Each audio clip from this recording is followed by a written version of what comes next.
and welcome to this edition of Health. Love is in the air this week, and with it all the physical and psychological effects it can have on us.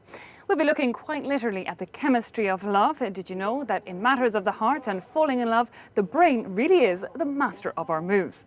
As for sex, well, that's also the domain of the brain, but it can go into overdrive, produce an excess of dopamine and lead to an addiction to the act. This condition affects about 3 to 6% of the population, according to psychotherapists. And finally, we'll be breaking taboos and talking about sexual health in later life. All this and more, but first, other news in brief.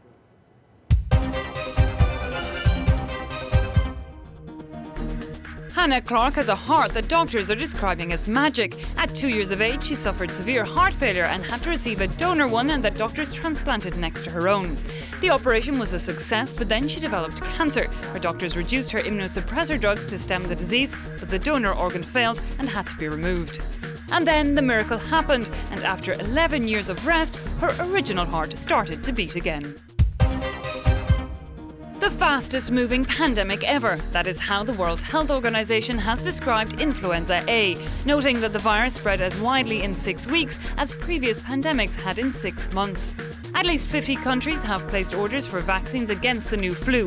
For now, it can still largely be treated with antivirals, and many patients recover without medical treatment. Obesity, it seems, does not cross the gender divide. Obese mothers are more likely to pass the trait on to their daughters and dads to their sons. But children of the opposite sex aren't affected. Researchers believe the link is behavioural rather than genetic. I love you, not with all my heart, but with all my brain. Dopamine is a chemical that brings people together. Oxytocin keeps them attached, so say studies. Indeed, all the warm and fuzzy feelings that we have are down to a bunch of chemical and electrical signals in the brain. Boy meets girl. It's love at first sight. Her knees go weak, his palms get sweaty. For years, scientists have tried to unlock the secrets of love and what it does to our body and brain. They found love triggers a chemical reaction and an electric jolt at the same time, leaving people in a state of shock.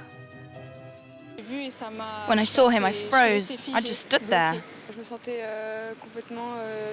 I felt totally blown away. I couldn't even have a rational conversation. And I kept staring at him without meaning to.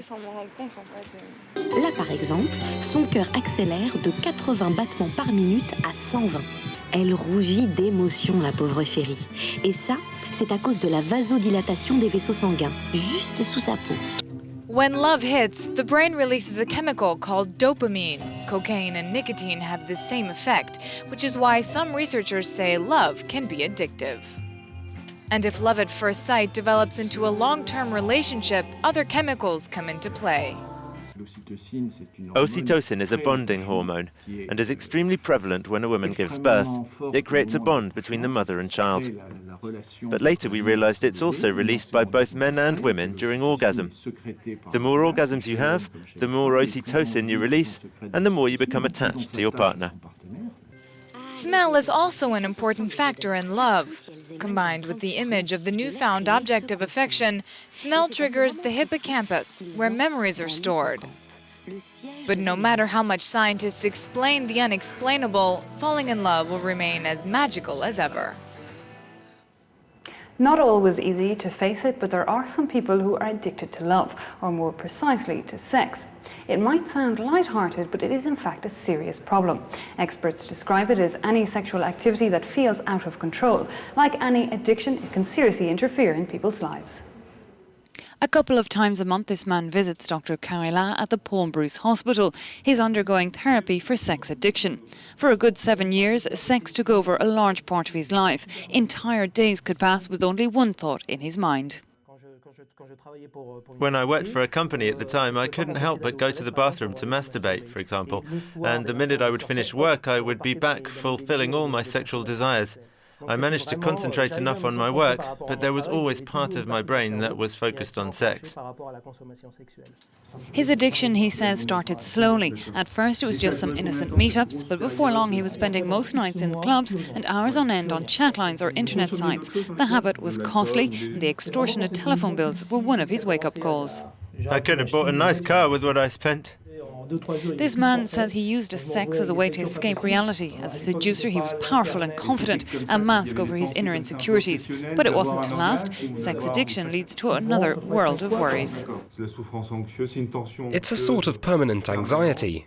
He's obliged to do it to feel better. And then immediately after he gets his fix, there are 3 stages that follow.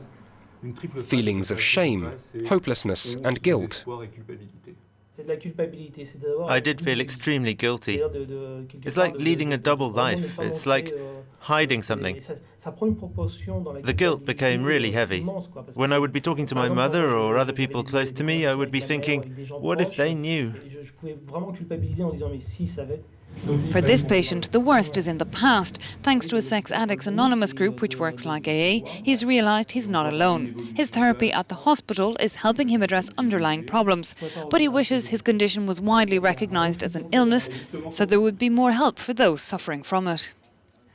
One can practice the ritual of love with a very precise goal in order to cure an illness or solve a problem. So says Karma Sutra. We're now at Paris's Erotic Museum, and this exhibition by 73-year-old painter Jacques Charrier reminds us that sex has no age limit and is good for our health. Sex is good for the elderly. Doctors swear by it. It can help combat some of the difficulties that come with old age. Psychologically, sex can de-stress and give a heightened sense of being alive and present in the world. For men, ejaculation can help in the fight against prostate cancer. For women, having orgasms strengthens the abdominal muscles, which can help with incontinency later in life. Sex and the elderly is becoming less of a taboo subject. I had a boyfriend. It was extremely agreeable, actually. It was nice, and we were still together, but he died, so there you go. But for some, sex is less important than companionship. It's not about physical love. It's more about being together every day, sharing a truly deep affection. Research shows that the experience and patience you acquire in old age can overcome physical constraints, because there's no denying that our bodies change as we get older. For men, erectile dysfunction increases with old age. For women, intercourse can become painful without extra lubrication. But for the older generation, a lack of privacy and negative attitudes are the main reasons behind a drop in sexual activity. Doctors are pushing for changes in retirement homes. They want staff to be educated about the sexual needs of the elderly. Suggestions include assessing residents' sexual history, promoting privacy, encouraging kissing and hugging, allowing conjugal visits, and providing sexual advice for residents. And finally, before we leave this museum or this show, it's time for something strange but true.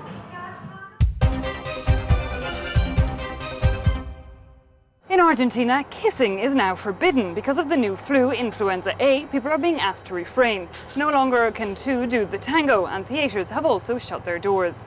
A different tactic been taken up by some, however, in the US and the UK. Flu parties are being held there, people coming together in very close contact in an attempt to catch influenza A before the autumn, when it might be more virulent. A practice doctors don't recommend. Well, that's where we're going to have to leave it for this edition. I hope you enjoyed and found it useful, and that you'll join us again next week.